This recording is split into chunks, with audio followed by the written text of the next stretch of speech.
Pozdrav svima pčelarima i vrtlarima. Salata je neizostavno povrće na našem jelovniku, pa je puno je uzgajamo. Želimo vam pokazati kako je uzgajamo od sjemena do presadnica. Pogledajte šta smo snimili, uživajte. Danas imamo salatu, evo ovo je sjeme kristalke koja nam dolazi kao rana proljetna salata koja trpi lagani mraz i zato nam je jako interesantna. Imamo pripremljenu zemlju ovdje, radi se o običnoj vrtnoj zemlji sa nešto vrlo malo komposta. Ta zemlja nam ne treba biti nešto posebno plodna jer nam je ovdje bitno da nam salata nikne i tu salatu ćemo prepikiravati. Posijat ćemo ju što rijeđe na ovako malu površinu, kako će ići, evo kako mi ispada iz ruke što rijeđe sijem. I sijem je dosta, salate puno koristimo i bitno mi je da dođe dosta rano, prije velikih vrućina da se mi najedemo salate.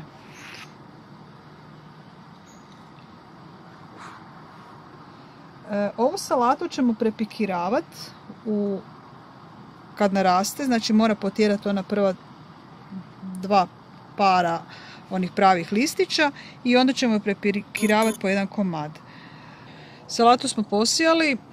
Evo rijetko koliko sam mogla, malo ćemo je samo pošpricati špricalicom da se sjeme dođe do zemlje i nakon toga ćemo staviti mješavinu zemlje i pijeska jedan sloj gore, čak ni taj sloj ne smije biti nešto predebel da biljka može niknuti.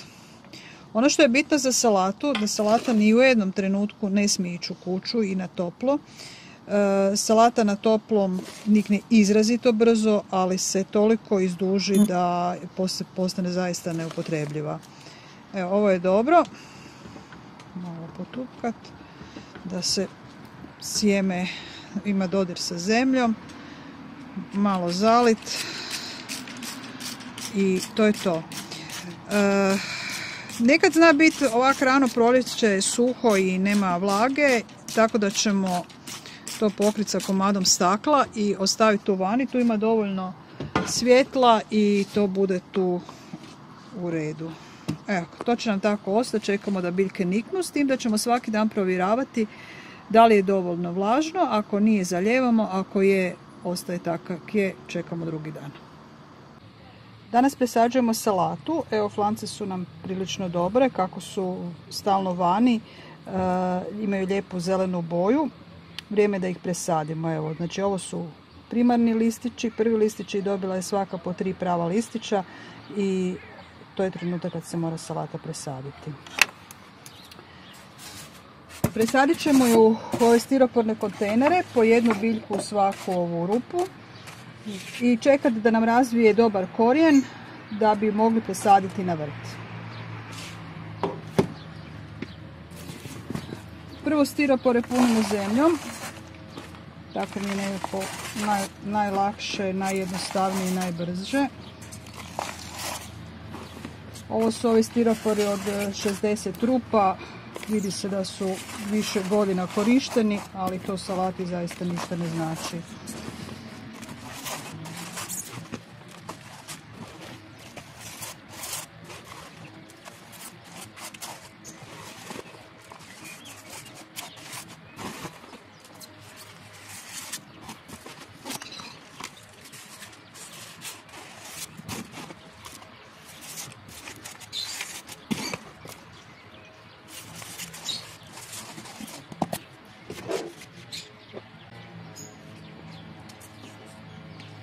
Salatu ćemo dići iz ove zemlje na način da joj ne oštećujemo korijenje, znači ovaj način dižemo.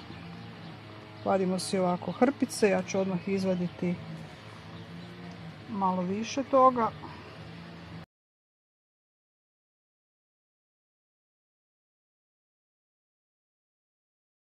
I sada jednu po jednu biljku stavljamo u ove rupe.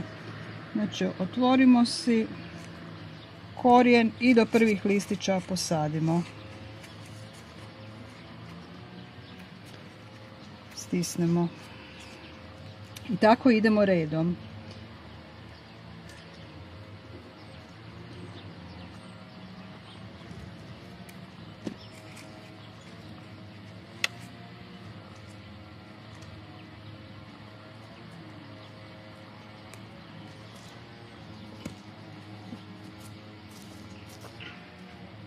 Ajmo još jedanput. Znači, imamo primarne listiće, imamo biljčicu, imamo korijen. Sadimo do tu, u zemlju. Napravimo si rupu. Stavimo skroz i jednostavno zagrnemo zemljom. Natisnemo. Zemlja dođe oko korijena. Ako nam fali zemlje, dodamo si još zemlje malo okolo. I to je to. Ovako presađenu salatu moramo odmah zaliti. Znači sve treba dobro zaliti da zemlja se lijepo slegne oko korijenčića.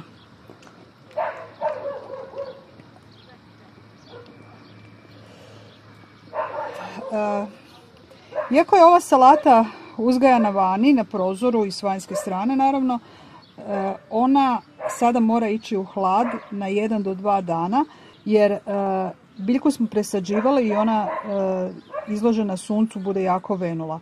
Ako ju stavimo u hlad, dobro zalijemo, ona će odmah krenuti rast dalje.